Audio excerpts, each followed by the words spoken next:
রাজধানী দেশবন্ধু চিত্তরঞ্জন ক্লাব রবিবার এক বর্ণাঢ্য অনুষ্ঠানের মধ্য দিয়ে তাদের আসন্ন দুর্গাপূজার থিম উন্মোচন করেন রাজ্যসভা সাংসদ রাজীব ভট্টাচার্য। থিম উন্মোচনে অনুষ্ঠানের পাশাপাশি ক্লাবের পক্ষ থেকে আয়োজিত হয় একটি বিনামূল্যে স্বাস্থ্য শিবির, যেখানে স্থানীয় বহু পুরুষ ও মহিলা অংশগ্রহণ করে স্বাস্থ্য পরীক্ষা করান। অনুষ্ঠানে বক্তব্য রাখতে গিয়ে সাংসদ রাজীব ভট্টাচার্য বলেন, সমাজে এখনও কিছু অসৎ শক্তি ঘুরে বেড়াচ্ছে। এদের মোকাবেলায় নারীদের সামনে আসতে হবে। দুর্গার 10 হাতে যেমন শক্তি, তেমনি আমাদের সমাজের নারীরাও সেই শক্তির অধিকারী। সমাজকে সুস্থ রাখতে নারীদের গুরুত্বপূর্ণ ভূমিকা নিতে হবে। তিনি আরও বলেন, বর্তমান সময়ে মাদক দ্রব্য বড় বিপদের রূপ নিয়েছে। রাজ্যের একাংশ যুব সমাজ মাদকের প্রতি আসক্ত হয়ে পড়ছে, যা সমাজের ভবিষ্যতের জন্য অত্যন্ত উদ্বেগজনক। শুধুমাত্র প্রশাসনের পক্ষে এই সমস্যা মোকাবেলা করা সম্ভব নয়।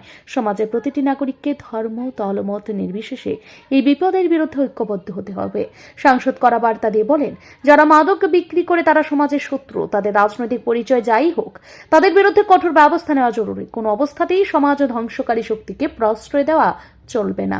তিনি রাজ্যের মুখ্যমন্ত্রী ডক্টর মানিক সাহার মাদক মুক্ত ত্রিপুরা গড়ার প্রচেষ্টার প্রশংসা করে বলেন, এই উদ্যোগে আমাদের প্রত্যেককে পাশে দাঁড়াতে হবে। যারা এর বিরোধিতা করছে কিংবা মাদক কারবারিদের আড়াল করছে, তাদেরকে কোনোভাবেই ছাড় দেওয়া হবে না। সঠিক সময়ে আপনাদের কাছেও 10 হাত রয়েছে। এই পরিবেশকে, এই সমাজকে রক্ষা করার দায়িত্ব কিন্তু আমাদের এই মায়েদের। দেখবেন আমরা লক্ষ্মী পূজা করি, দুর্গা পূজা করি, কালী পূজা করি, জগদ্ধাত্রী পূজা করি, সব মায়েদের পূজা করি আমরা। এই সমাজে নারীদের স্থান সবচেয়ে উপরে। কাজে আমরা নারী, আমরা সব পারি। তো এই স্লোগানটাকে আমাদের সামনে রাখতে হবে। আমাদের সমাজে অসুরেরা এখনো ঘোরাফেরা করছে।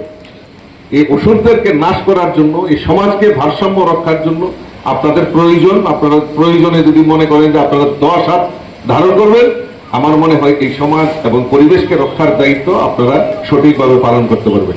আমি আলোচনা দীর্ঘায়িত না করে আমি সকলকে আরো।